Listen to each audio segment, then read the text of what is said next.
What's up? You're watching Mr. Superior Behind the Clippers. I'm right here with Ralu, the owner of Humboldt Cuts, right here in Humboldt Park, Chicago, Illinois. Stay tuned. We're gonna get to know a little bit more about him.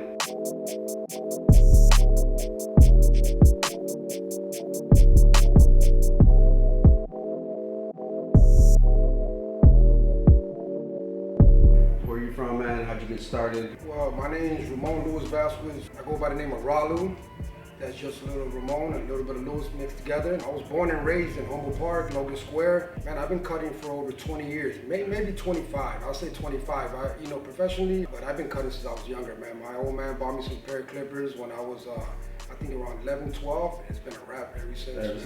Yeah, he bought me some wall clippers from Walgreens. I told him I could, cut the cost of spending money at a barber shop, and he was for it, man. Yeah. And ever since then, I just started cutting on my bros. Were you cutting out here too, all over the? You know what? At first, I was so young, man. We didn't have no YouTube. We didn't have nobody to learn from. I couldn't go to no barber shop and be like, yo, teach me how to cut. They were real old school. They were like, you got to sweep up, you got to do something. You know what I mean? So I would just cut and get inspiration from like Fresh Prince of Bel-Air. I watch his fades, Martin Lawrence, and rappers and stuff, and then do it at home. You know what I mean? And then it took practice and stuff. But it's just like me with art. I just drifted away from cutting for a while. Started getting into the streets, being a knucklehead. Then I had a little baby girl, changed my life, Anaisa. I went on to have more kids, but as soon as I had one child in my life, I said I gotta start taking this. The way I started my business was a little different from a lot of other people. What I did was, I went house to house every day for like a year and a half. I was doing that. Then I was still cutting my porch. So as soon as I got the courage to go to a shop and ask for a chair, which I knew I was good enough to do, and I had the clientele, I was already established. So when I went in there the first week, it was a good week for me. You know what I mean? Second week, good week. How did you start getting into the barber shows and all that stuff, man? The barber shows, in 04 was the first competition I did. It was Battle of the Barbers. It was in Lama, but it was thrown by Lama too. They just came up and walked in the barbershop, said if I wanted to compete, and I told them, yeah, I'll compete. Lama was next to us, so they already knew. And they knew that I did graphics and stuff. I do graphics and stuff. So they were like, man, there's a graphic competition. And I was like, I did the traditional, the graphic, and the fastest fade. Man, it was all the barbers, all the dopest barbers from Chicago, but mainly from the Logan Square, Humboldt Park. This is where you can make it in this area, you can make it anywhere, because this is the area, you know what I mean? Man, it was a packed house. It was a successful show, man. It was more than, I think, 200 to 300 people there. I placed first in the graphic competition, which there was a lot of good barbers in it, man. So I was really proud, man. I got my first trophy. I got some money. I was really proud because I went against people that I looked up to, and I still do to this day. You know what I mean? Yeah. And it was cool. Ever since then, I fell in love with competing. Yeah. Every competition I do, I get a little nervous, and then as soon as I start, it'll leave. You know what I mean? I ain't done with competing. I think I'll compete again. I want to compete with my son as my model. That's one of my goals I want to do. Man. Yeah, I want to compete with him as my model and stuff like that. These are trophies right here that I competed in. This is a second place, first place. This is I think a third, and then I have a first place trophy up there. I got them scattered around or whatever, but yeah, I compete, and I think I won like around 6 times.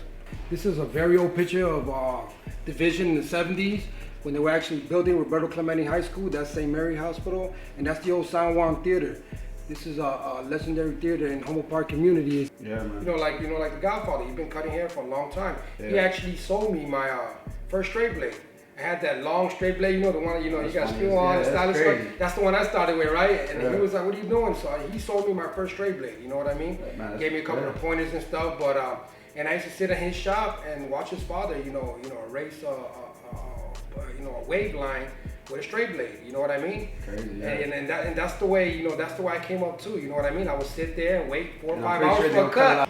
So you got your first clipper for you, man. Yeah, my first straight blade, my first straight blade. He didn't want to give it to me because he was like, I need this. You do the classes as well? Yeah, well, the education happened with Joe Flannel. He throws the biggest hair show in Chicago, right? In the Midwest, really. Yeah. He just throws the biggest show or whatever. So I started competing again in his competition. Then I placed 5th.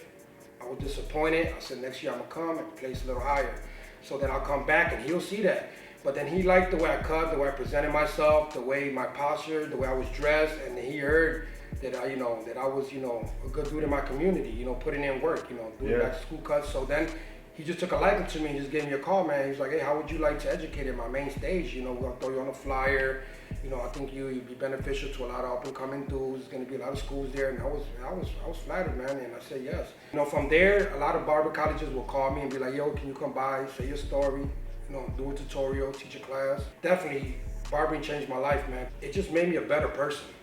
You know what I mean? It made me a better person, besides the financial side, that comes with it, and that helped too, but it just made me a better person, because I meet all types of people, and it changed my life for the better. Yeah, it changed my life for the better, man. It just took me, certain places and stuff, you know what I mean? Yeah. So now the barbers are the celebrities, Instagram opened it up, Facebook, opened it up and stuff, so now it's cool to be a barber. Now it's saturated with so many barbers, and it's kind of getting tainted by some guys that just want to come in, make a buck, or get famous. You know what I'm saying? Like, you see a lot of young cats cutting for 2 or 3 years, and they already got the tattoos and stuff like that. You never know, 5 years down the line, you want to switch it up. What you're gonna be? You know what I mean? I've been doing this for a long time. You know what I'm saying? Right. But I don't get no barbering tattoo, but it's here. People know. You know what I'm saying? What advice would you give to a young barber or a barber just starting off in the game and that wants a successful career?